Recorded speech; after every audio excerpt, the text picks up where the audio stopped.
इस घर में नहीं रहेंगे। हमने तय कर लिया है। अम्मा आप क्या कह रही हैं? हम वही कह रहे हैं जो तुम सुन रही हो। हम आज ही यहाँ से चले जाएंगे। ये आप क्या कह रही हैं अम्मा? आप ठीक तो है? हम ठीक नहीं है। यहाँ और थोड़ी देर रहें तो हम पूरी तरह से पागल हो जाएंगे। चल तैयारी कर ले, हमें जाना है। लेकिन अम्मा हम जाएंगे कहाँ? तेरे नाना के घर, हमारे मायके जाएंगे हम। ये आप क्या कह रही हैं अम्मा? पर फिर से सोच लीजिए। हमने सोच लिया है। हमने बिना अपने पति की जिंदगी गुजारी है। अब तुम चाहती हो कि हम बाकी की जिंदगी बिना बेटी के गुजारें?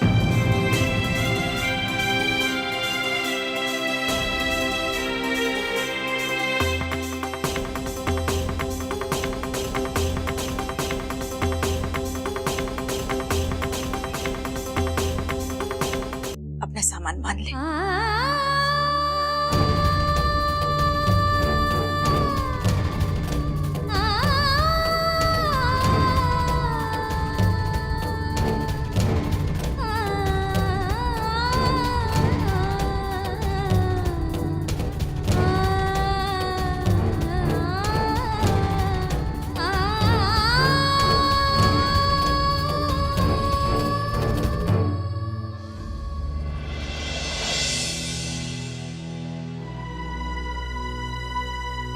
हे भगवान, ये आप क्या कर रही हैं दीदी? दीदी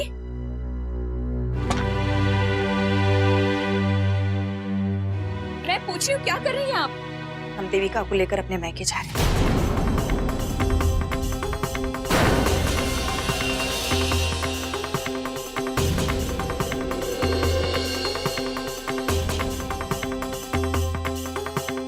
लेकिन ऐसे कैसे जा सकती हैं आप? तो अब इसके लिए भी हमें किसी से आज्ञा लेनी होगी। नहीं, वो बात नहीं है। हमारे कहने का मतलब था कि ये घर आपका भी तो है। हाँ, ये घर हमारा ही था और हमने इसे कभी पराया समझा भी नहीं। जिसके पति का श्राद्ध उस औरत के सामने कराया जाए, वो घर उसका हो ही नहीं सकता। दीदी, आप बाबूजी का स्वभाव जानती है ना, फिर भी ऐसा सोच रही हैं? भूल जाइए ना जो कुछ हुआ। नहीं उषा, हम इस बात को नहीं भूल पाएंगे। अब हमें जाना ही होगा। राधा, तब से हम ही बोले जा रहे हैं, तुम कुछ क्यों नहीं बोलती? रोको ना दीदी को। दीदी, हम अभी आते हैं। हमारे जाने तक आप कहीं जाइएगा नहीं। राधा, दीदी को कहीं जाने मत देना। हम अभी आते हैं।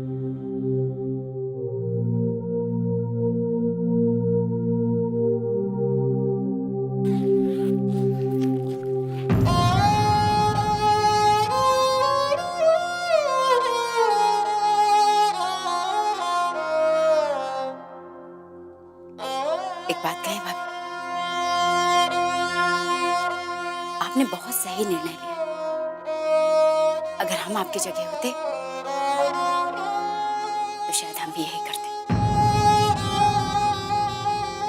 पर उसके बावजूद हम आपको यहाँ से जाने के लिए नहीं कहेंगे। आप कहाँ जाएंगे भाभी? अपने मायके? हमें देखिए भाभी, अपने पति के होते हुए भी हम अपने मायके में पड़े। हमें यहाँ कोई चीज की कमी नहीं, किसी भी चीज की। घर के सभी लोग बहुत प्यार करते हैं, बाबूजी भी। लेकिन फिर भी भाभी, हर पल एक एहसास, ये जगह हमारे लिए नहीं, ये हमारा घर नहीं।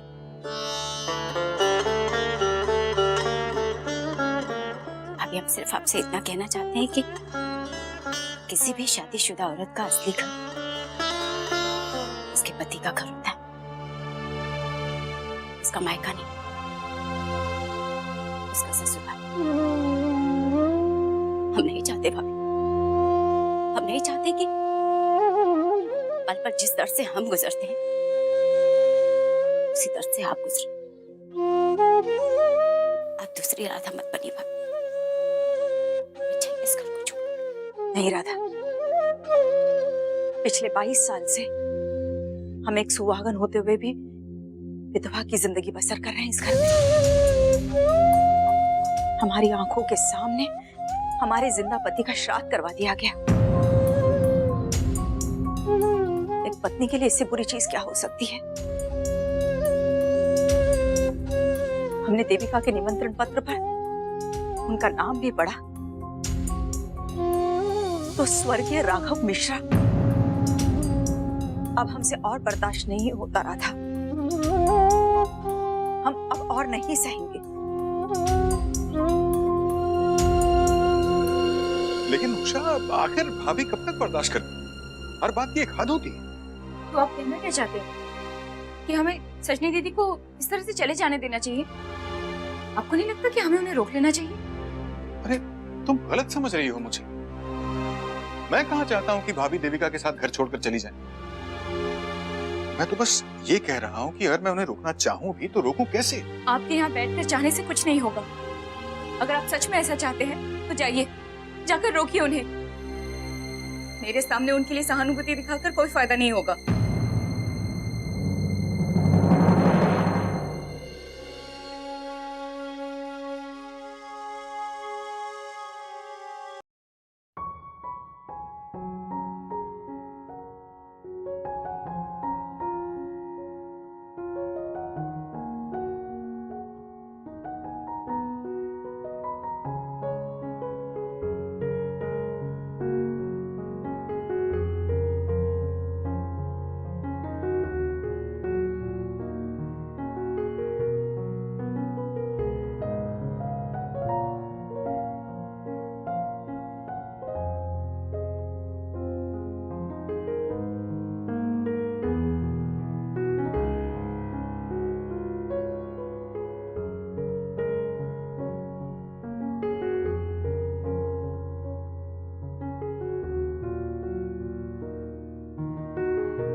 अब यहाँ खड़े खड़े क्या सोच रहे हैं?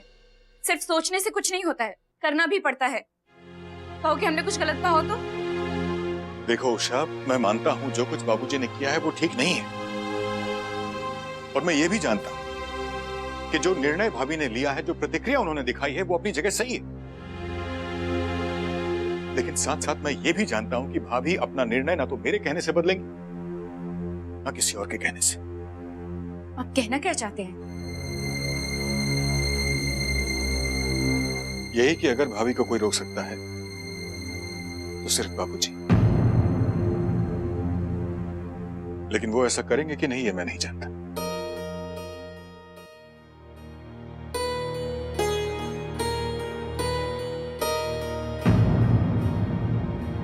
अरे उषा, अरे अरे उषा, चिड़िया, अरे अब तुम काहे रोने लगी भाई?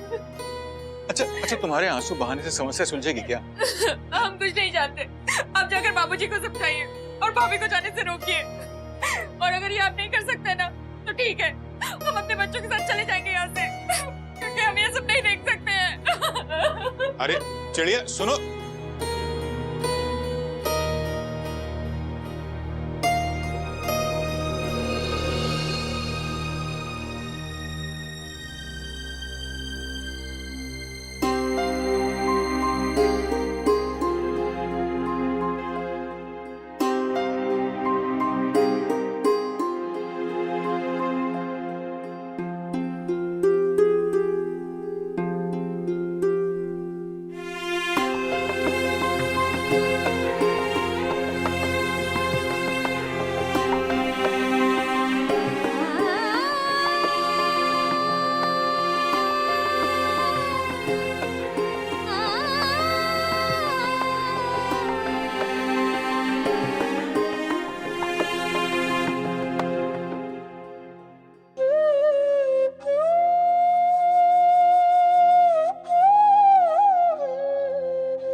देविका और सजनी घर छोड़ के जा रहे हैं?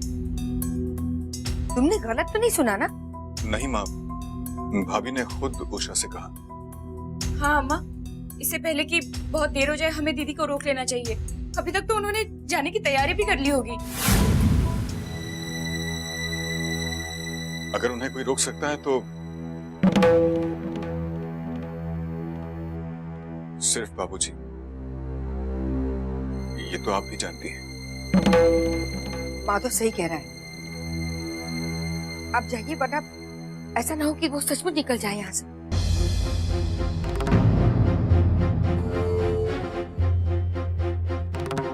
आप चुप क्यों हैं? कुछ कीजिए ना, रोकिए ना उन्हें। आप कुछ बोलते क्यों नहीं, कुछ करते क्यों नहीं? बाबूजी, भाभी को सिर्फ आप ही रोक सकते हैं। बाबूजी कहीं देर ना हो जाए। देखिए, अगर भाभी और देविका घर छोड़कर चले गए तो न सिर्फ इस घर के लिए बल्कि दोनों के लिए भी बहुत बुरा होगा बाबूजी, और हमारे परिवार की इज्जत मिट्टी में मिल जाएगी। हम आपके हाथ जोड़ते हैं, रोकिए उन दोनों को। इस तरह से चुप न रहिए, उन्हें रोक दीजिए वरना अनर्थ हो जाएगा। अगर आज सजनी घर छोड़कर चली गई तो हमारी बहुत बदनामी हो जाएगी, और उसके जिम्मेदार सिर्फ आप होंगी।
भगवान के लिए रोके उन्हें।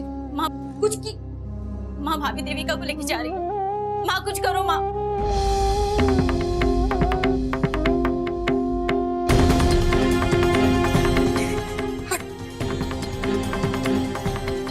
भाजी और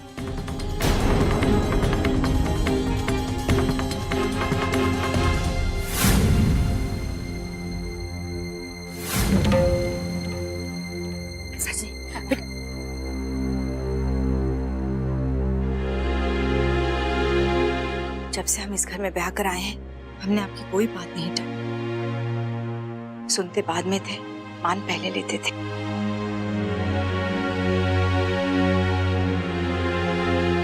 हम आपके आगे हाथ जोड़ते हैं अम्मा। हम इस घर से ये बोझ लेकर नहीं जाना चाहते कि हमने आज आपकी बात टाली, इसलिए हमें खुशी खुशी विदा कीजिए।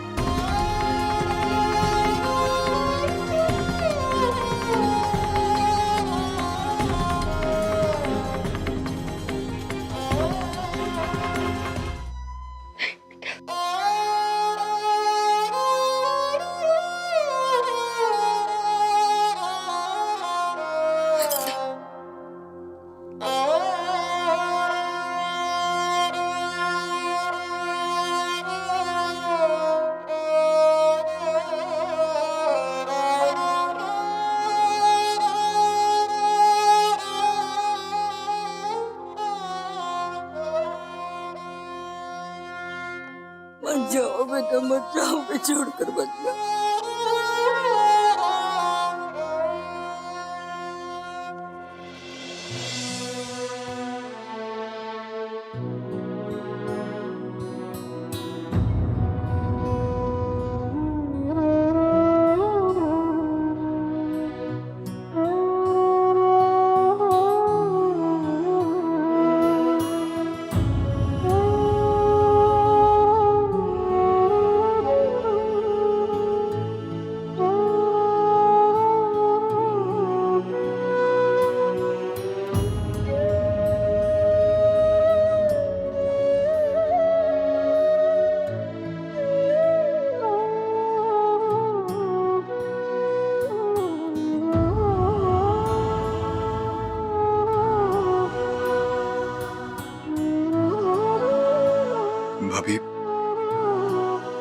घर छोड़कर जाने से पहले एक बार और सोच लीजिए। ये कहने का अधिकार सिर्फ उसी को है भैया जिसने बाबूजी को मेरे पति का श्राद्ध करने से रोकने की कोशिश की हो। उस वक्त आपने क्यों नहीं रोका जब आपके भैया की तस्वीर पर चंदन की माला चढ़ाई जा रही थी? क्यों नहीं रोका किसी ने बाबूजी को ये सब करने से? इसलिए आज किसी को कोई अधिकार नहीं बनता कि हमें कोई रोके।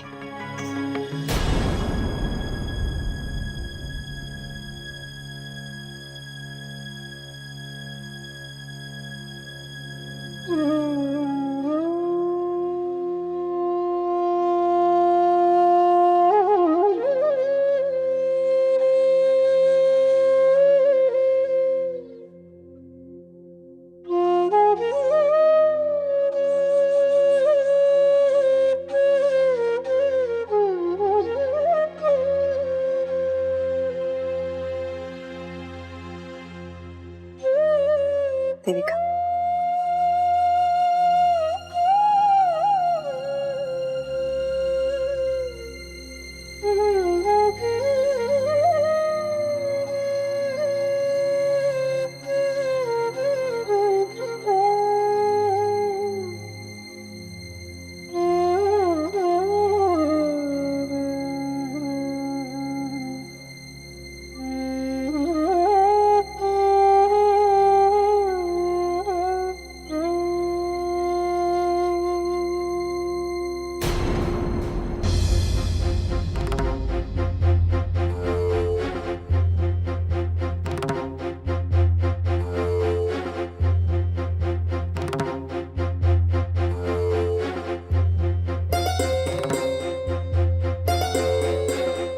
अम्मा,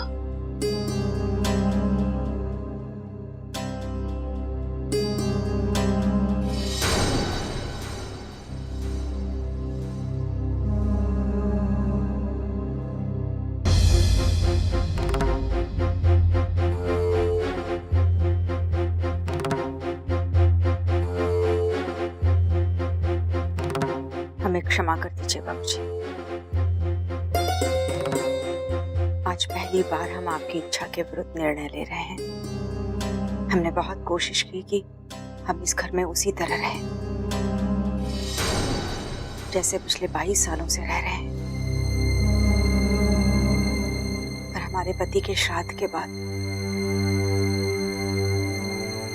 हमें इस घर में रहने का कोई अधिकार नहीं है। इसलिए हम जा रहे हैं, अपने मायके जा रहे हैं।